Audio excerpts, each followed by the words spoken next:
Hello friends, नमस्कार. नूतन रेसिपीजमध्ये तुमच्या सर्वांचं खूप खूप मनापासून स्वागत आहे. तर आज आपण छान झणझणीत असा छान कोळंबी मालवणी स्टाईल कोळंबी मसाला करणार आहोत. तर मालवणी स्टाईल कोळंबी मसाला करण्यासाठी मी या कोळंबी घेतलेली आहे एक बाउल भरून. आणि कोळंबी घेतल्यावर ना काय करायचं, जो डोक्याचा भाग आणि जो शेपटीचा आणि जे कवच असतं ना ते काढायचं. आणि हे जे धागा असतो मध्ये हा ते आधी काढून टाकायचा. हे बघा, मी सगळ्याला डोकं आणि शेपटीचा भाग काढलेला आहे, कवच काढलेला आहे आणि हा धागा असतो तो धागा काढलेला आहे. 3 ते 4 वेळा पाण्याने स्वच्छ धुवून घेतलं. धुतल्यानंतर काय करायचं, कोकम आणि मीठ लावून ठेवलेलं आहे. तुमच्याकडे जर कोकम नसेल तर तुम्ही काय करा, एक अख्खा लिंबाचा रस लावून ठेवा आणि मीठ लावून ठेवा. काही जण हळद पण लावून ठेवतात. तुम्हाला जर हळद लावायची असेल तर हळद, मीठ आणि लिंबाचा रस किंवा असे हे कोकम लावून ठेवू शकता. आणि जर कोकम नसतील आणि कोकमाचा जो रस असतो ना आगूळ, तर ते पण तुम्ही ह्याच्यामध्ये 1 चमचा लावून छान असं मॅरिनेट करून अर्धा ते 1 तास ठेवू शकता. मी हे अर्धा तास ठेवलेलं आहे. आता मी हे साईडला ठेवते आहे. हा बघा, हा एक मोठी साईजचा कांदा मी घेतला आहे. त्याला 1 चमचा तेलामध्ये छान असं सॉटे करून घेतलेला आहे. हे बघा, हलका ब्राऊन कलर असा आला पाहिजे तसं मी सॉटे करून घेतला आहे. 2 इंच मी आलं घेतलं आहे आणि 3 लसणाच्या पाकळ्या घेतल्या आहेत. त्या पण मी तेलामध्ये परतून घेतलेल्या आहे. ज्या तेलामध्ये कांदा परतला होता ना त्याच ह्याच्यामध्ये मी लसूण आणि आलं परतून घेतलेलं आहे. आणि हा मी कांद्यापेक्षा डबल मी खोबरं घेतलेलं आहे. खोबरं पण छान असं ब्राऊन होईपर्यंत परतून घ्यायचं आहे. खोबरं ड्राय रोस्टच करायचं, त्याला तेल टाकून परतायचं नाही आहे. मी हे सुकं खोबरं घेतलं आहे. तुम्ही ओलं खोबरं पण घेऊ शकता. तुम्हाला ह्याच्यामध्ये जर खडे मसाले ॲड करायचे असतील ना तर ते खडे मसाले पण ॲड करू शकता. धने, मिरी, लवंग किंवा दालचिनी वगैरे ॲड करायचं असेल तर तुम्ही ते पण करू शकता. पण मी वेगळा गरम मसाला आणि धना जिरा पावडर केलेली आहे म्हणून मी ह्याच्यामध्ये काही ॲड करत नाही. फक्त सिंपल कांदा, खोबरं आणि आलं लसूणचं वाटण करते आहे. आता हे सगळं मिक्सी जारमध्ये आपण ॲड करूया. सगळं मिक्सी जारमध्ये मी ॲड केलेलं आहे. आता आपण ह्याच्यामध्ये लाल तिखट ॲड करायचं आहे. मी हे मालवणी मसाला ॲड केलेला आहे, लाल तिखट मालवणी मसाला. तुमच्याकडे जर मालवणी मसाला असेल ना तर तुम्ही मालवणी मसाला नक्की ॲड करा. आणि जर मालवणी मसाला नसेल तर तुम्ही सिंपल लाल तिखट मिरची पावडर ॲड केली ना तरी पण चालेल. मी हे 2 चमचे मालवणी मसाला घेतलेला आहे. तुम्ही किती तिखट खाता त्याप्रमाणे तुम्ही मसाला ॲड करा. हळद पावडर ॲड केलेली आहे. गरम मसाला मी शेवटी ॲड करणार आहे. थोडंसं आपण पाणी ॲड करूया आणि एकदम बारीक असं वाटण आपल्याला करून घ्यायचं आहे. तर मी आता हे छान असं वाटून घेते आहे. हे बघा, छान असं मस्त वाटण मी वाटून घेतलेलं आहे आणि एकदम बारीक वाटायचं आहे, जरा पण जाड ठेवायचं नाही आहे. तर मी छान असं वाटून घेतलं आहे. आता आपण गॅसकडे जाऊया. हे मी साईडला ठेवते. आता मालवणी स्टाईल कोळंबी तवा मसाला करण्यासाठी मी कढई घेतली आहे आणि कढईमध्ये मी हे 2 चमचे भरून मी तेल घेतलेलं आहे.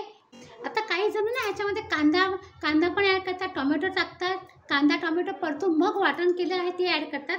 पण मी डायरेक्टच करते आहे. मी याच्यामध्ये कांदा किंवा टोमॅटो ॲड करत नाही आहे. फक्त मी हे कढीपत्ता ॲड करते आहे. आणि छान असं तवंग येण्यासाठी हे लाल मिरची पावडर मी ॲड केलेली आहे, म्हणजे ना कलर छान येतो.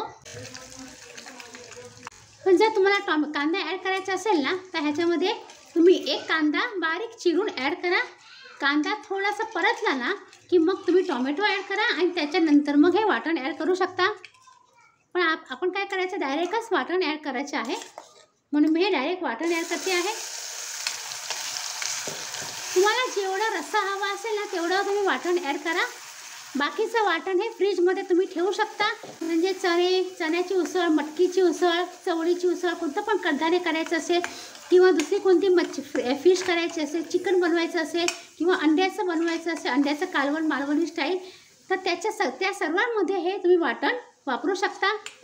जर तुम्हाला चपाती भाकरीबरोबर खायचं असेल तर तुम्ही थिक ग्रेव्ही करू शकता वाटण ॲड करून. आणि जर तुम्हाला भाताबरोबर खायचं असेल तर तुम्ही आणखी थोडंसं वाटण ॲड करा आणि पाणी ॲड करून छान असं ग्रेव्ही तुम्ही करू शकता. ह्याच्यामध्ये आपण सर्व मसाले ॲड केलेले आहेत. पण जर तुम्हाला आणखी तिखट हवं असेल तर आणखी तुम्ही मसाला ह्याच्यामध्ये लाल मिरची पावडर ॲड करू शकता. आता कोळंबीला मी मॅरिनेट करताना थोडं मीठ ॲड केलं आहे म्हणून मी 1 चमचा मीठ ॲड करते आहे. तुम्ही मॅरिनेट करताना मीठ ॲड केलं असेल ना तर ग्रेव्हीमध्ये तुम्ही थोडं सांभाळून मीठ ॲड करा. आता आपण जी कोळंबी घेतली आहे ती आपण ह्याच्यामध्ये ॲड करूया. काही जण ना कोळंबीमध्ये बटाटे पण ॲड करतात. जर तुम्हाला बटाट्याची टेस्ट आवडत असेल ना कोळंबीमध्ये, तर तुम्ही बटाट्याची सालं काढून थोड्या मोठ्या फोडी करून तुम्ही बटाटे ह्याच्यामध्ये ॲड करू शकता. आता आपण ह्याच्यामध्ये जेवढी ग्रेव्ही पाहिजे ना तेवढं पाणी आपण ह्याच्यामध्ये ॲड करायचं आहे. जर तुम्हाला आणखी ग्रेव्ही हवी असेल ना तर मग आणखी थोडंसं पाणी ॲड करून छान असं झाकण ठेवायचं आणि 5 ते 6 मिनिटं मंद गॅसवरती छान कोळंबी शिजू द्यायची. कोळंबी शिजली ना की मग आपण गॅस बंद करायचा आहे. हे बघा 5 मिनिटं झालेली आहे, 5 ते 6 मिनिटं झाली आहे. आता आपण उघडून बघूया. खूप मस्त सुगंध येतो आहे आणि आपली कोळंबी पण छान अशी शिजली आहे. ही बघा कशी गोल झाली आहे. ह्याचा अर्थ कोळंबी छान शिजली आहे. मला भाताबरोबर खायचं आहे म्हणून मी एवढी ग्रेव्ही ठेवते आहे. जर तुम्हाला चपातीबरोबर खायचं असेल आणि जर तुम्हाला आणखी घट्ट ग्रेव्ही पाहिजे असेल तर आणखी 3 ते 4 मिनिटं छान असं शिजवून घ्या. आता ह्याच्यामध्ये गरम मसाला ॲड करूया आणि हे बघा मी याच्यामध्ये थोडीशी कोथिंबीर पण ॲड करते आहे. आता मी गॅस बंद करते आहे.